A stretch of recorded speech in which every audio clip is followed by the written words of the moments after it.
Hello প্রিয় viewers, ভিডিওতে click করার জন্য তোমাদের সকলকে জানাই অসংখ্য ধন্যবাদ।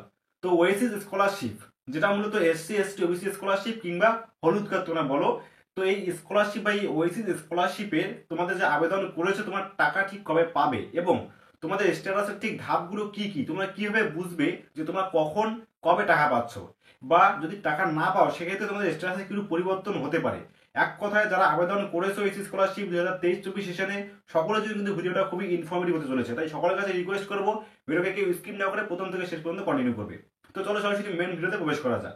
তো তোমরা যারা ইতিমধ্যেই এই ওয়েসিস স্কলারশিপে আবেদন করেছো, আগে আমি তোমাদেরকে বলে দেবো যে তোমাদের ধাপগুলো কি কি, কি ধাপগুলো বা কি স্টেজগুলো রয়েছে যেগুলো পার করলে তোমার টাকা পাবে এবং কবে টাকা পাবে সেটা তোমাদেরকে কিন্তু এই ভিডিওতে জানিয়ে দেবো। তো দেখো, মূলত তোমরা যখন আবেদন করছো ওইসি স্কলারশিপে, যখন তোমরা স্ট্যাটাস চেক করছো, তখন কিন্তু তোমাদের ফার্স্ট যেটা শো করাবে সেটা হচ্ছে ইনস্টিটিউশন লেভেলে কিন্তু পেন্ডিং দেখাবে।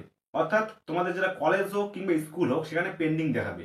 কারণ তোমাদের ডকুমেন্ট জমা করার পর যখন তোমাদের সেই ডকুমেন্টসগুলো সেখান থেকে ভেরিফাইড করে দেওয়া হবে, তারপরে কিন্তু তোমাদের এখানে স্ট্যাটাসে পরিবর্তন হয়ে শো করবে ভেরিফাইড এবং অ্যাপ্রুভ, এটা কিন্তু শো করবে। এবং সেটা শো করবে অবশ্যই ইনস্টিটিউট ভেরিফিকেশন স্ট্যাটাসের ঘরে, এটা কিন্তু শো করবে। তো তারপরের লেভেল কি, তারপরের লেভেল হচ্ছে তোমাদের ব্লক লেভেলে। তো দেখো, তারপর যেটা শো করবে সেটা হচ্ছে তোমাদের এখানে দেখাবে বিডিও কিংবা ইউএলবি ভেরিফিকেশন স্ট্যাটাস। সেখানে কিন্তু সেটা গিয়ে পেন্ডিং থাকবে, অর্থাৎ সেখানে কাজ সবার গুলোই গিয়ে জমা হবে এবং যখন অ্যাপ্রুভ করা হবে তারপর তোমার স্টেজটা কিন্তু চেঞ্জ হয়ে সেখানে দেখাবে ভেরিফাইড এবং অ্যাপ্রুভ। অর্থাৎ তোমাদেরকে দুইটা স্টেজ পার হলো, একটা হচ্ছে ইনস্টিটিউট লেভেল, একটা হচ্ছে ইউএলবি কিংবা বিডিও অর্থাৎ ব্লক লেভেলে কিন্তু তোমাদের সেটা হয়ে গেল। এবং তারপর তোমাদের থার্ড লেভেল হচ্ছে, সেটা তোমাদের পৌঁছে যাবে হচ্ছে ডিস্ট্রিক্ট লেভেলে, এবং এই ডিস্ট্রিক্টে কিন্তু তোমাদের লাস্ট ভেরিফিকেশনের স্টেজ।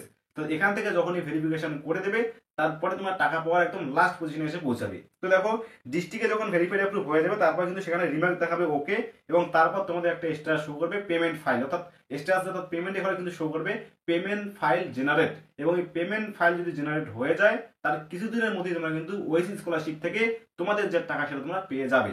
তো এটা কিন্তু মূলত ওয়েসি স্কলারশিপের ধাপগুলো রয়েছে, একটা ইনস্টিটিউট লেভেল, একটা ব্লক লেভেলে, এবং তারপর ডিস্ট্রিক্ট লেভেল, এবং ডিস্ট্রিক্ট লেভেলে পার হওয়ার পরে কিন্তু তোমাদের স্ট্যাটাস শো করবে পেমেন্ট ফাইল জেনারেট, এবং তারপর যখন ফান্ড চলে আসবে তোমরা কিন্তু এই ওয়েসি স্কলারশিপ থেকে টাকা পেয়ে যাবে।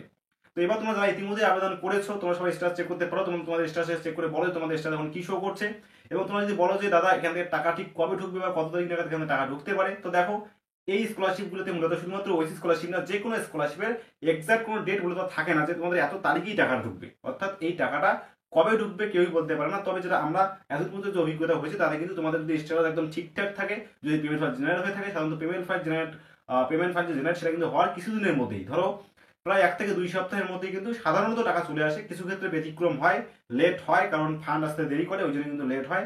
সাধারণত পেমেন্ট ফাইল জেনারেট হওয়ার কিছুদিনের মধ্যে কিন্তু আমাদের এখনো টাকা চলে আসে। তো 2023-24 সালে টাকা দেওয়া কিন্তু খুব শীঘ্রই, অর্থাৎ জানুয়ারি মাসের সেকেন্ড উইক নাগাদ আশা করা হচ্ছে শুরু হয়ে যাবে, কারণ অনেকে স্ট্যাটাসের ঘরে পরিবর্তন কিন্তু ইতিমধ্যেই লাস্ট স্টেজে এসে প্রায় কিন্তু পৌঁছে গেছে। তো এখন দেখা যাচ্ছে ঠিক কবে টাকা ঢুকে, এবং যখনই টাকা ঢুকবে আমি তখনই ভিডিও নিয়ে তোমাদের সামনে এসে হাজির হবো। আশা করি ওয়েসি স্কলারশিপ সম্পর্কে তোমাদের সমস্ত ডাউট ক্লিয়ার হয়ে গেল। যদি কোনো কিছু বলার থাকে বা তোমার যদি কোনো স্ট্যাটাসের ঘরে সমস্যা থেকে থাকে অবশ্যই কমেন্ট বক্সে কমেন্ট করে জানাও। ধন্যবাদ।